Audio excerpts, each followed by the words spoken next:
Okay, today I'm doing a little something different. I'm doing a poetry analysis video. So today I'm going to do Garden of Love by William Blake. So before I start, I just want to go through a couple of words. So a chapel is like a small building used for Christian worship, and midst means middle.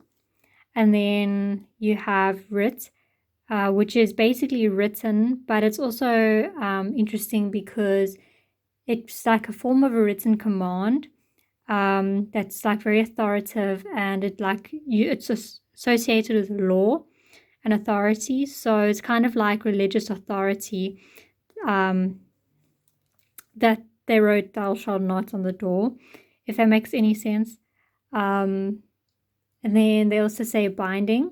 So binding is like if you have a book, for instance, there's binding. So it's just like something that holds something together, but it's also like restricting. And then you have briars, which is thorny branches. So we're just going to start by the title, The Garden of Love, which is kind of like, makes you think of the Garden of Eden.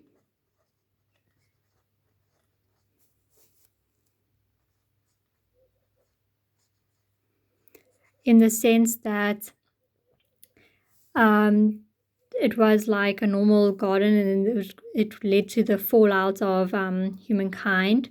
So in the Garden of Eden, there was love without shame. There was innocent sexual expression. So I'm just going to write down that over here. Okay, so that's over there. Then if you have a look at the poem, the first stanza is about how the poet or the writer went to the Garden of Love, and he saw what he had never seen, which was basically just like a little chapel built in the middle of the garden where he used to play, obviously, as a child on that piece of like land. And then he says that the gates of this chapel were shut, and thou shalt not writ over the door. And then he said that he had a look at the Garden of Love, where there used to be flowers and everything like that. And then he also says, I saw it was filled with graves and tombstones where flowers should be, and priests in black gowns were walking their rounds and binding with briars my joys and desires. Okay, so there's like two meanings to this poem. So the first one is a literal meaning, in the sense that the poet came to this Garden of Love.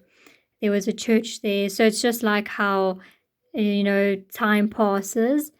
That's like the literal meaning. But then if you go to like the figurative meaning, it's about a poem about organized religion, and how like religion can be quite restricting sometimes. So I will write that down over here. Okay, over there it is. Okay, so in the first line, the William Blake says, I went to the Garden of Love, and so I'd never seen a chapel was built in the midst where he used to play on the green. So green is just like, okay, so the Garden of Love can be like, a place of happiness and obviously good memories. So you can just write that over here.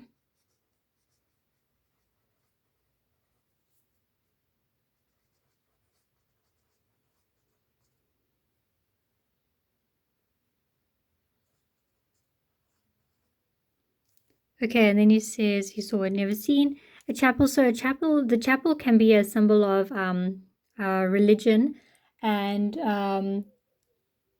so you can just put that down. You can highlight it and then put it somewhere else. So I've just written it on the side over here, where he used to play on the green.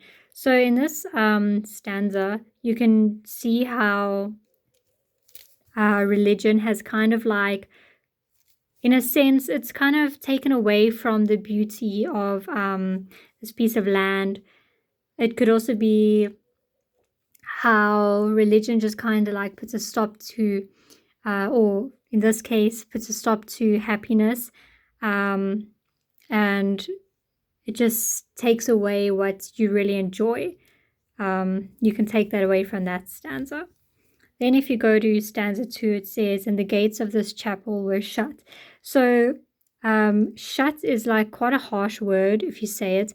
So it can indicate like they really don't want this guy or anyone in. So it's like very closed off.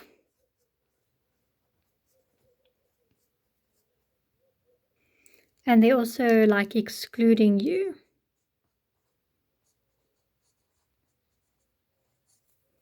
Or exclusion, you can write exclusion if that's better for you.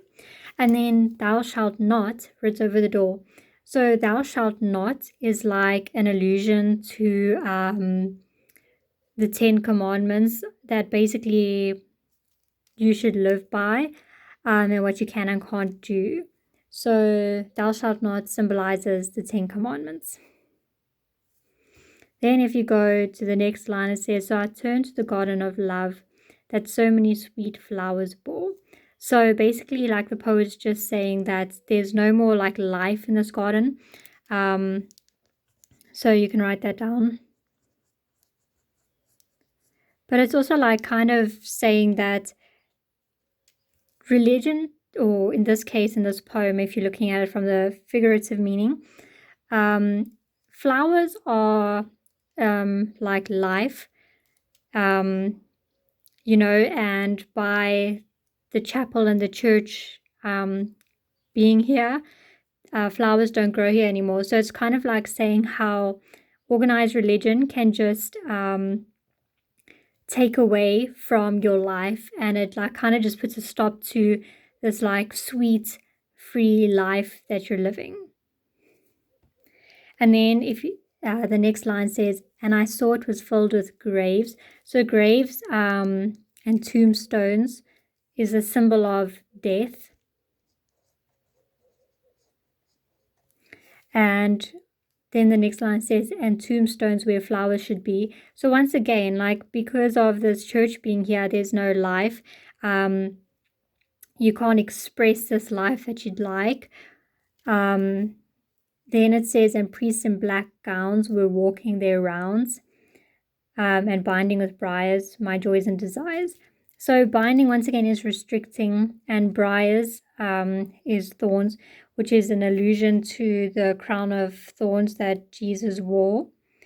But basically what the poet is saying here is that these priests are basically restricting his joys and desires, in the sense that he cannot be like sexually or have his sexual desires, because religion just doesn't allow for that. And the poet's just saying that he doesn't really agree with the fact that they won't let him have this desire and this happiness that comes with, sexual expression. Okay, and then also there's this repetition of the word and in this final stanza, which creates like a huge sense of finality. And also it kind of brings you to that feeling of like the tone of doom is just like so final, and. So it's like to kind of like put emphasis onto this stanza that organized religion kind of breaks down life and your expression.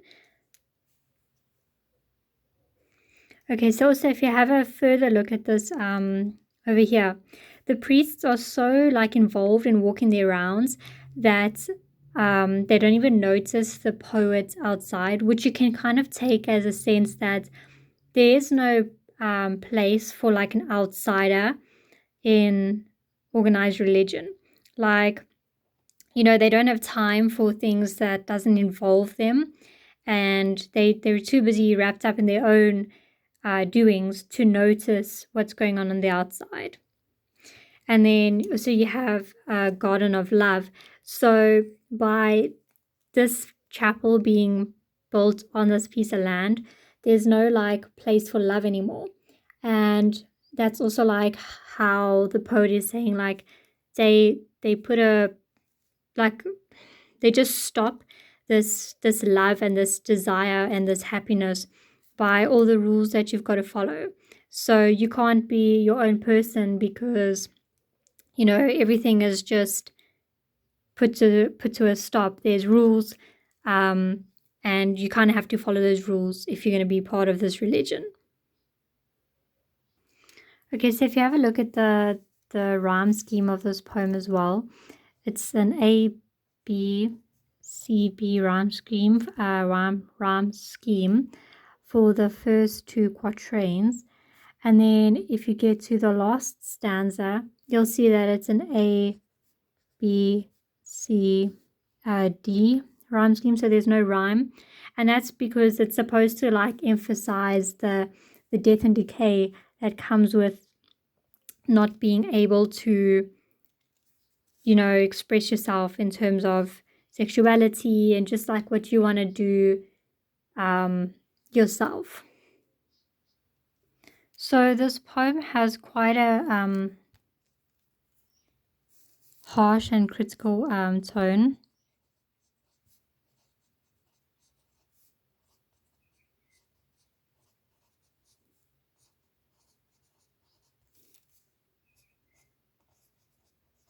Okay. And sorry, I just want to say here as well with thou shalt not. It doesn't say like thou shalt not do what. They don't like specify. So what William is trying to say here as well is that, religion is restricting because it's kind of like you can't do anything. And he's really against that because it's just he wants to express himself and he is unable to do that. So, yeah. And it's kind of a short analysis, but I do hope it helps just a little bit. Yeah.